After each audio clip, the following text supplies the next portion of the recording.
돈은 법인보다 더 정교하고 구체적인 인격체입니다. 어떤 돈은 사람과 같이 어울리기 좋아하고 어떤 돈은 숨어서 평생을 지내기도 합니다. 자기들끼리 주로 가는 곳이 따로 있고 유행에 따라 모이고 흩어집니다. 자기를 소중히 여기는 사람에게 붙어 있기를 좋아하고 함부로 대하는 사람에겐 패가망신의 보복을 퍼붓기도 합니다. 작은 돈을 함부로 하는 사람에게선 큰 돈이 몰려서 떠나고 자신에게 합당한 대우를 하는 사람 곁에서는 자식을 낳기도 합니다. 이처럼 돈은 인격체가 가진 품성을 그대로 갖고 있기에 함부로 대하는 사람에겐 돈이 다가가지 않습니다. 돈을 너무 사랑해서 집 안에만 가둬놓으면 기회만 있으면 나가려고 할 것이고 다른 돈에게 주인이 구두쇠니 오지 마라 할 것입니다. 돈은 감정을 가진 실체라서 사랑하되 지나치면 안 되고 품을 때 품더라도 가야 할 땐 보내줘야 하며 절대로 무시하거나 함부로 대해선 안 됩니다. 오히려 존중하고 감사해야 합니다. 이런 마음을 가진 사람에게 돈은 항상 기회를 주고 다가오고 보호하려 합니다. 돈은 당신을 언제든 지켜보고 있습니다. 다행히 돈은 뒤끝이 없어서 과거 행동에 상관없이 오늘부터 자신을 존중해주면 모든 것을 잊고 당신을 존중해줄 것입니다. 좋은 돈이 찾아오게 하는 7가지 비법. 1. 품이 없는 모든 버릇을 버려라. 욕을 하고 투덜거리는 것, 경박한 자세로 앉아있는 것, 남을 비웃는 것, 지저분한 차림, 약속에 늦거나 변경하는 일, 이런 모든 행동은 품이 없는 짓이다. 2. 도움을 구하는 데 망설이지 마라. 묻고 요청하고 찾아가고 부탁하라. 반드시 물음에 답을 주고 도움을 주고 반기는 사람이 있다. 3. 희생을 할 각오를 해라. 작은 목표에는 작은 희생이 따르고 큰 목표에는 큰 희생이 따른다. 공부를 위해서는 잠을 포기해야 하고 돈을 모으기 위해선 더 많은 시간을 일해야 한다. 4. 기록하고 정리하라. 투자 내역, 정보, 갑자기 생각난 명함, 사이트 암호들, 구매 기록 등을 모두 정리하거나 기억하라. 이것은 재산이며 동시에 당신을 보호한다. 5. 장기 목표를 가져라. 산을 오르려면 봉우리가 보여야 한다. 즉각적인 자극에 유혹당하지 말고 평생 지킬 만한 가치를 찾아라. 6. 제발 모두에게 사랑받을 생각을 버려라. 눈치 보지 말고 비난에 의연하고 무리와 어울리는 것에 목숨을 걸지 마라. 진정한 친구는 2명도 많고 가족의 지지가 모든 것의 기초다. 부정적인 사랑과 결별하고 당신보다 나은 사람들과 어울려라. 7. 시간이 많다고 생각하지 마라. 투자는 지금도 늦었고 저절로 수고 없이 느는 것은 나이밖에 없다. 한 살이라도 젊어서 투자하면 한 살이라도 어릴 때 부자가 된다. 부의 속성. 열심히 산다고 모두 부자가 되었다면 이 세상은 이미 공평하게 모두가 부자가 되었을 것입니다.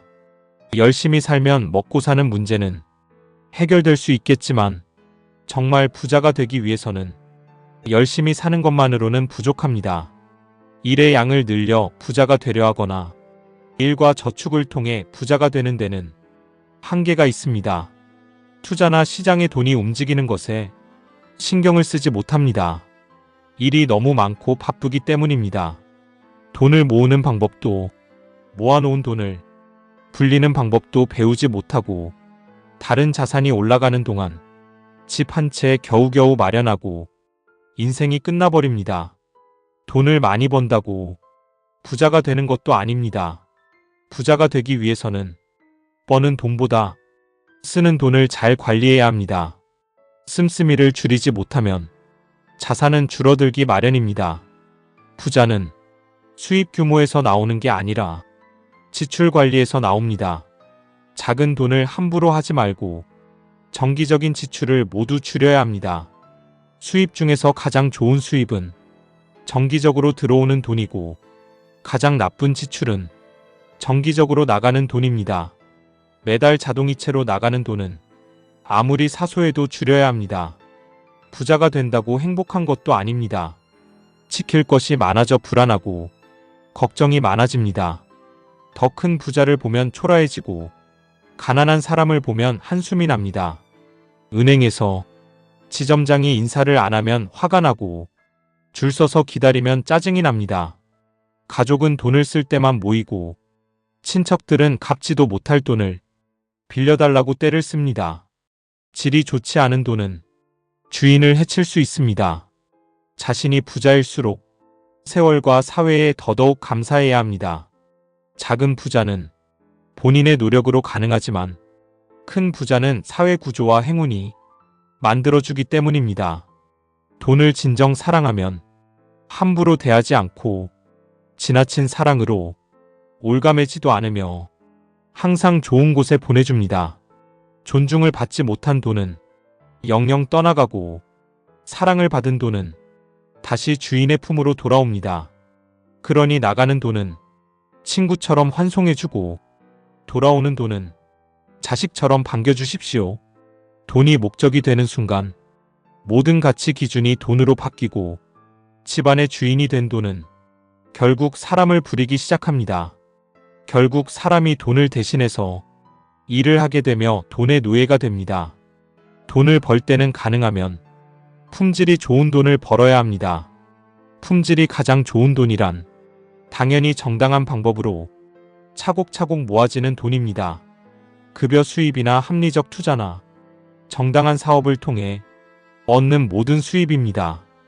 이런 돈은 함부로 아무 곳에나 사용하지 못하며 이런 돈이 모여 자산이 되어 저축을 통해 이자를 만들어내면 손자 손녀 대하듯 귀해집니다.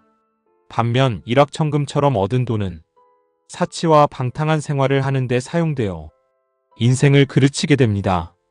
투기에 가까운 투자나 급하게 부자가 되려는 마음으로 무모한 레버리지를 이용해 운 좋게 벌어들인 돈도 남에게 자랑하는 용도로 사용되다가 결국 모든 돈을 데리고 나가버리게 됩니다. 좋은 돈을 모으려면 삶에 대한 확고한 철학이 있어야 합니다. 돈의 주인이 좋은 돈만 모으겠다고 마음먹으면 오히려 저절로 돈이 붙어 있게 됩니다. 욕심을 부리지 않기에 사기를 당하지 않습니다. 공돈을 기대하지 않기에 비굴하지 않아도 됩니다. 이런 사람에겐 기회도 더 생기고 행운도 많아집니다. 품성이 좋은 자산이 많이 몰려와도 가족을 해치지 않고 뭉치게 만듭니다. 설령 행운처럼 생긴 자산도 이미 좋은 품성을 가진 돈 사이에 섞이면 좋은 성품을 가진 돈으로 변형되어 갑니다. 돈은 인격체이기 때문입니다. 함께 해주셔서 감사합니다.